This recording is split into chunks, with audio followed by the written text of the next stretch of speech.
and welcome to my channel. We're back in my living room to rank December and January purchases I made.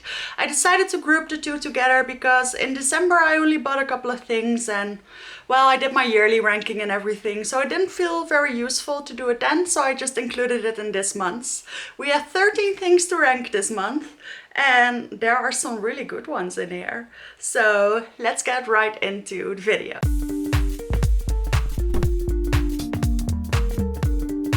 Real quick before we get started, I want to thank you so much for watching. My name is Cecile, I'm 28 years old, I live in the Netherlands and I upload 2 to 3 times a week with makeup related content. I'm also on Instagram. If you'd like to follow me there, it will be linked in my description box. Here on my channel we like to review new products, luxury, drugstore, everything in between. And I also like to recycle through my older products and do looks with those and don't neglect them. So that's what we do over here. So now let's get into the ranking. Because I live in the Netherlands, I do have a couple of drugstores here that are probably not available in other countries. But I do like to test their products. So there are 3 items from the Kruidvat in here. And I don't think you can get those, but maybe there are similar products and you can learn something about them. I feel like my number 13, which is a Kruidvat thing, is applicable to the Kiss variation as well. I'm talking about this lash glue liner. I have it in the black shade. I thought this would be ideal, and it is. It does create a pretty nice wing and it does work pretty quickly, but it is so stiff and a little bit dry that you have to go over many times. And then, as you can see, I don't have a lot of lid space and not a lot of, so I have pretty hooded eyes, and if I use too thick of an eyeliner, really all my eyeshadow on my eyelid disappears. So I have to make a pretty thin line. Because I have to go over so many a time, the line gets thicker and thicker, and then it doesn't really stick. The inside of the lashes don't really stick to the corner, so I apply another layer and it becomes all very chunky. And I don't really like that look. And also, when I tried it later in the month, I noticed that it tugged at my eyes and the eyeshadow underneath actually sort of disappeared. So I don't think it's this specific liner. I don't think this type of liner in general is a very good idea. I am going to test it out a little bit more. Maybe use it with half lashes. That could be a thing. But I'm not as impressed as I hoped I would be. At number 12 I have this Extreme Drama eye pencil, also from the Kruidvat. They have their own line, makeup line. They sort of started it last year, I think. And it is very affordable and cruelty free, so I wanted to give it a good try. So I am slowly testing pretty much the full range. This is the eye pencil and I wanted this because it's this beautiful metallic brown and I felt like I could get a lot of use out of this one. But it's just a little bit too soft. It's just does give a nice color, but it actually smudges in my eye. There's actually some of this stuff on my eyeball when I use this, and that's really not okay, I think. And I am careful. I do pull my eye down when I do this, but it smudges so much that it's all over my lenses and, well, sometimes in my actual eye, and it's not very comfortable. And also it's a little bit patchy. So I guess it's not that bad, and I do like the color and the price. I think it's like $150. So it's not that bad, but it's also not very good. Number 11, we have an old foundation that I only tried in January. And this is the Maybelline Fit Me Matte and Poreless foundation. I have mine in the shade 100 Warm Ivory. I'm not wearing it right now. I'm actually not wearing any of these products right now because I forgot. But I am wearing them in previous videos. At first I kind of liked this. I thought it looked pretty smooth and pretty flawless. But I noticed over time that it looked very dry on me. And I have normal skin, so even with a good primer, it still looked a little bit textured and a little bit dry and just not as flattering as I hoped it would. It's not bad, but it's really not my go-to. At number 10, we have our first eyeshadow palette. In December, I decided to try some palettes from Rude Cosmetics because the color story seemed very interesting and all the palettes on Ici Paris were on a huge sale. And they're already kind of cheap. So I picked up 3 and they're all in this ranking, of course. Unfortunately, the one that ended at the bottom was the Roaring 20s Reckless palette. which of course looks amazing, and I love the 20s. I mean, I had every hope to love this as much as I should. And I don't hate it, not at all.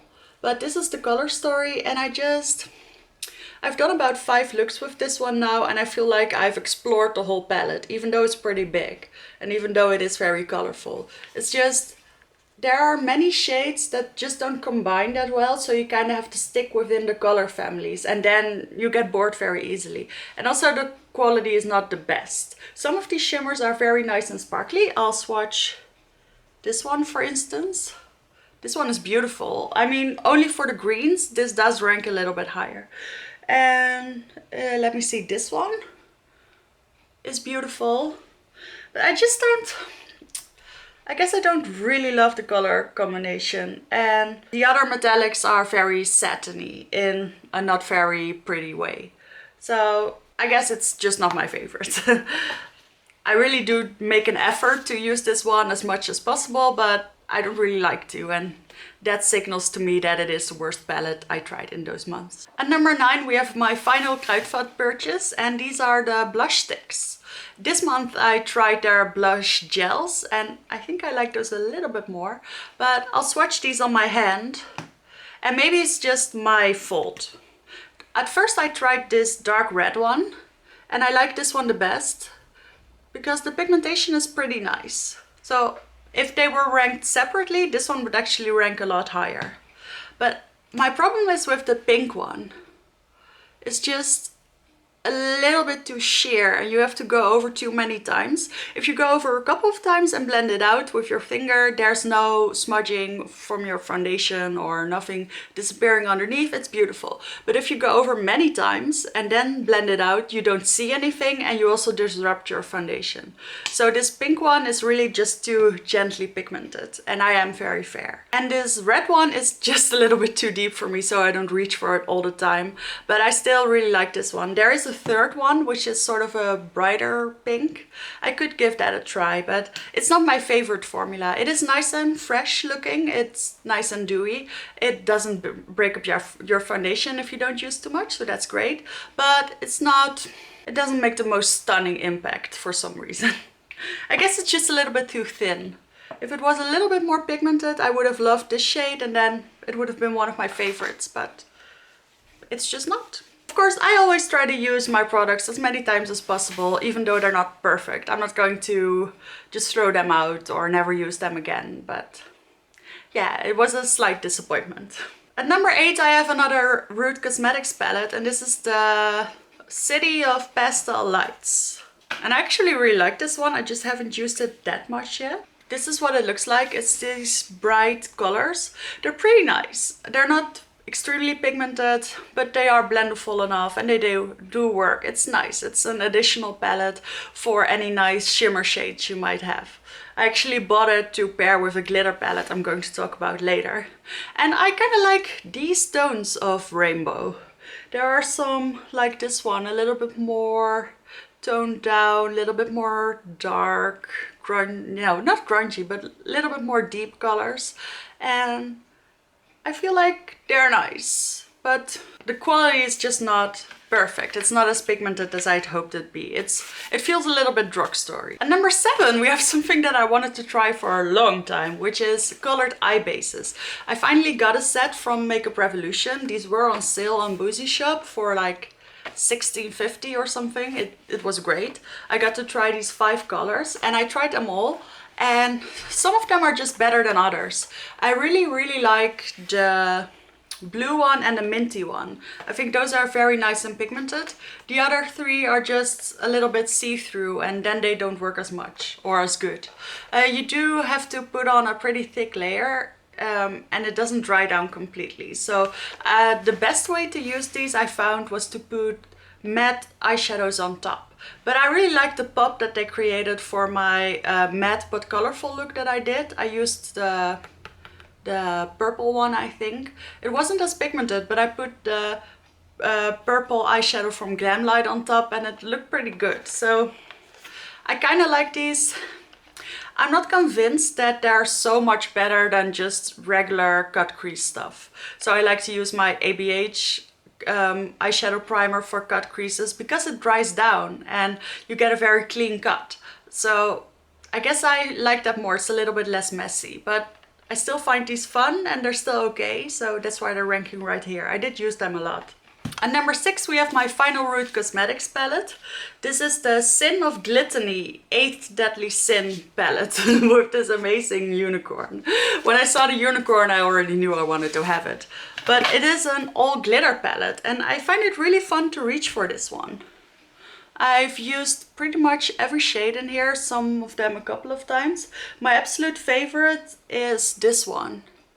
It's just so elegant. It has a green flip, but it is a pinky shimmer and I find these very pretty on top of the Huda Beauty Rose Quartz shimmers.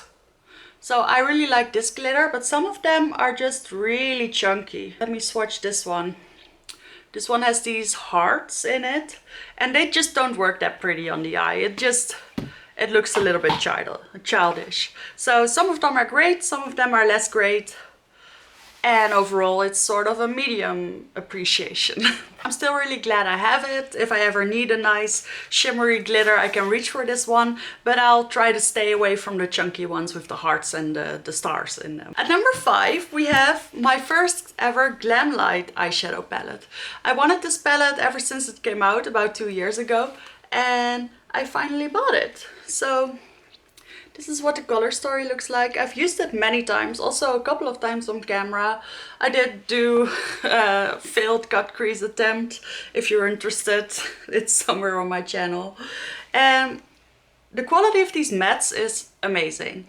The quality of the shimmers is alright. I find them a little bit too sticky and a little bit too wet. It's difficult to work with sometimes. But if you get them on the eyes, they do look nice. My problem with this one is that the color story is not as multi-diverse as you'd expect. So there's all these different tones, but there's no way to deepen them up except for these shades over here. And this one is just very red and this one is very purple. If there was like a navy or something in this, it would have been so much more versatile. And also this green, for instance, there's really nothing to pair this with.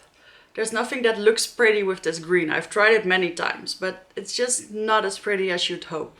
So I do like it. I don't love it as much as I'd hoped. But if I'm comparing it to the pastel lights from Route Cosmetics, this quality is a lot better, like a lot. Very pigmented, very thick, nice, blendable formula. I really like it. So I did purchase more Glam Light palettes in February that I like a lot more. I'll keep playing with this one, of course, but that's my thoughts so far. At number 4, we have something that I never talk about. I have a perfume. I don't really buy a lot of perfumes. I think I buy like maybe one a year, maybe even a little bit less. But for some reason this little bottle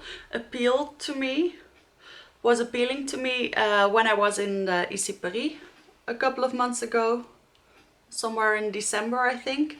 And it's the Nina Ricci Parfum. I'm not sure what it's called. I think it's just called Nina. I bought it in store and I walked up to my mom and I said, smell this, it smells amazing. And she thought so too, and we just bought it on the spot. It was one of my Christmas gifts. And I really love the smell of this. I'd never really explain the smells of perfume, but it's fresh. It has a hint of apple. It has some floraliness and it's sweet, but not extremely sweet. I think this is a great, maybe a summer fragrance. I just really like it, and as you can see, I've used it quite a lot already. It is a small bottle, but still. So I wanted to include it in this ranking. We're moving into my top 3. At number 3, I have this palette from Dior. This is the Birds of a Feather palette. Or no, this is the Nightbird palette from the Birds of a Feather collection. This was their fall collection from last year. I wanted to rank this even a little bit higher, but I haven't used it that much yet. So I just felt like I needed to use it a little bit more. But I did include this in my yearly ranking and it did already rank quite high. So this is the beautiful palette. And I just find, especially for Dior, but in general, these are very elegant colors. That's something luxury makeup does very well. Colorful eyeshadows. They're not as heavily pigmented as, let's say, a glam light palette, but they're always so sophisticated, even though they're quite bright. So that makes them very approachable and very pretty. So this is the kind of palette I would wear to my classes at university, and not a glam light one. I would never wear that one. Of course, I don't really often wear makeup to class anymore, but still, if I were to wear some color there, it would have been something like this. And I really like the greens. At number 2, we have something that I only tried at the very end of January, but I have been testing ever since. I wore it about 6 times already. This is the Beautiful Skin Foundation from Charlotte Tilbury, and I think this is a controversial one because a lot of people don't really love this one, or they're just sort of meh about it, but I really like it. For some reason it really does do all the things that it says to me. So it blurs and it gives a radiance. And I'm not sure how it's possible, but for some reason on my skin this works. I compared it to my Huda Glowish. I still love the Glowish just a tad more, but this does have more coverage and it is slightly less radiant than that one. So it has its own properties and I like it for that. I have it in the shade 2W, which you would assume is too dark for me, but for some reason it works when I blend everything out. So yeah, love this one and so happy that I do. Then at number 1 we have my big Christmas present, which was the Divine Rose No. 2 palette from Mcgrath. I've been using this so much, it's crazy. We actually celebrated Sinterklaas, which is at the beginning of December, so I have this for 2 months now. And I think I must have used it 15 times already. So this is what the color story looks like. And I just find this so inspiring. Every time I reach for this, I'm like, ooh, what shall I use? And I'm pretty sure I've done all the combinations that you can do, but I still find it inspiring. And I also find that my looks look a little bit different every time I use it. So I've only used the actual multi-chrome only once, because I feel like this is a star of the show shade. You can't combine it with too many other things, and I like combining my shades.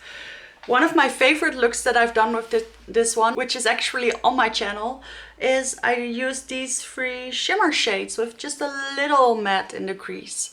And I made an all sparkly look with a red lip, and I thought it was really elegant and really shimmery and pretty. Of course the packaging is amazing too. I'll never throw this away. So this was a giant gift for me and I'm very happy with it. So those were all the things I tried in December and January. I already purchased quite a lot of things in February because it is the month of my birthday, and I don't know, I guess I get a little bit crazy sometimes. So the February's haul should be, or February's ranking should be very good as well. So I hope you enjoyed this one. Let me know what your favorites were from this video, and I will see you in the next one.